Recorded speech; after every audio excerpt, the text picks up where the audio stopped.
Hello friend, कैसे आप सभी लोग। आज इस वीडियो में मैं आप लोगों को क्लास 10th मैथ चैप्टर 4 द्विघात समीकरण, जिसको इंग्लिश में क्वाड्रेटिक इक्वेशन कहते हैं, एकदम कंसेप्ट का किंग है। अगर एकदम पूरे देख लेते हैं वीडियो को तो आपको पूरे फार्मूला एंड सारे डिफिनेशन आपको कंप्लीट हो जाएगा। तो जितने भी इसमें फार्मूला होगा और डिफिनेशन होगा वे सारे फार्मूला को आप सीख जाइएगा और इससे आपको 10 नंबर बोर्ड एग्जामिनेशन के लिए फिक्स है। तो सबसे पहले हम लोग इस वीडियो में सीखेंगे कि द्विघात समीकरण क्या होता है। जिस समीकरण के सर्वाधिक घात 2 हो तथा जो व्यापक रूप का पालन करता है उसे द्विघात समीकरण कहते हैं। द्विघात समीकरण में सबसे ज्यादा घात तो 2 ही होगा और जो व्यापक रूप का पालन करता है। आइए द्विघात समीकरण का व्यापक रूप क्या होता है। देखिए द्विघात समीकरण का व्यापक रूप, यह है द्विघात समीकरण का व्यापक रूप ax² plus bx plus c। अगर आपको व्यापक रूप या मानक रूप पूछा जाए द्विघात समीकरण का तो ax² plus bx plus c होगा। अब यहाँ पे आप देखिएगा कि द्विघात समीकरण को हल करने की विधियां, यानी आप द्विघात समीकरण को कितने विधि से हल कर सकते हैं। तो पहला विधि है गुणनखंड विधि द्वारा, यानी आप गुणनखंड विधि के द्वारा द्विघात समीकरण को हल कर सकते हैं। इंग्लिश में कहते हैं फैक्टराइजेशन मेथड। दूसरा है पूर्ण वर्ग बनाकर, यानी पूर्ण वर्ग बनाकर आप द्विघात समीकरण को हल कर सकते हैं, इसको बोलते हैं कंप्लीटिंग द स्क्वायर। तीसरा है द्विघात सूत्र, यानी क्वाड्रेटिक फार्मूला के द्वारा द्विघात समीकरण को आप हल कर सकते हैं। और अगला हम लोग को देखना है मोस्ट इंपोर्टेंट फार्मूला एकदम द्विघात समीकरण का कि डी का फार्मूला क्या होता है। डी मतलब क्या होता है, विवेचक। क्या होता है जी, डी का मतलब विवेचक।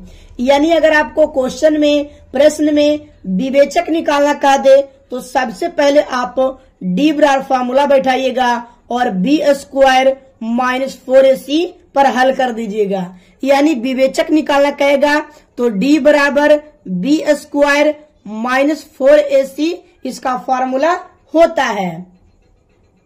और इसी के नीचे द्विघात सूत्र देखिए कि x बराबर minus b plus minus root under b² minus 4ac बटा 2a, इसका नाम है द्विघात सूत्र। इसको हम लोग किस फार्मूला के नाम से जानते हैं, द्विघात सूत्र।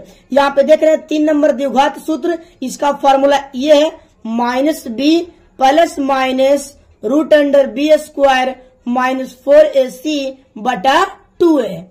अब यहाँ पे आपको सीखना है मूलों की प्रकृति। मूलों की प्रकृति आप लोग कैसे पता करें, जो सीखना है मूलों की प्रकृति। देखिए यहाँ पे अगर 0 से मान d का बड़ा आ जाएगा, d का मतलब क्या होता है, विवेचक।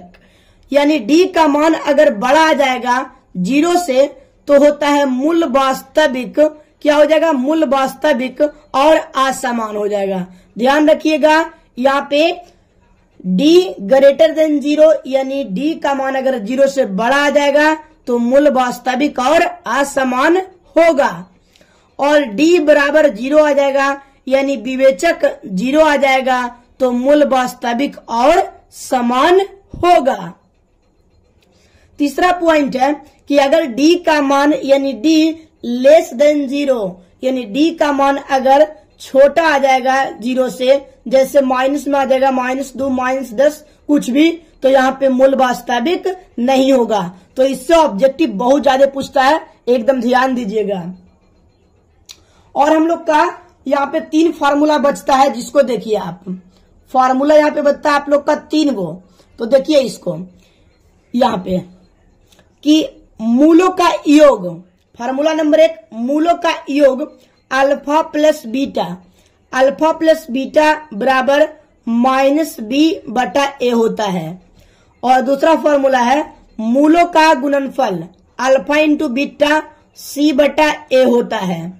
और तीसरा फॉर्मूला है कि द्विघात समीकरण बराबर x square minus alpha plus beta into x plus alpha into beta बराबर 0। तो मुझे आशा है कि आपको वीडियो बहुत अच्छा लगा होगा। चैनल पर पहली बार आए तो चैनल को सब्सक्राइब जरूर कर दीजिएगा और वीडियो को अधिक से अधिक शेयर कर दीजिएगा।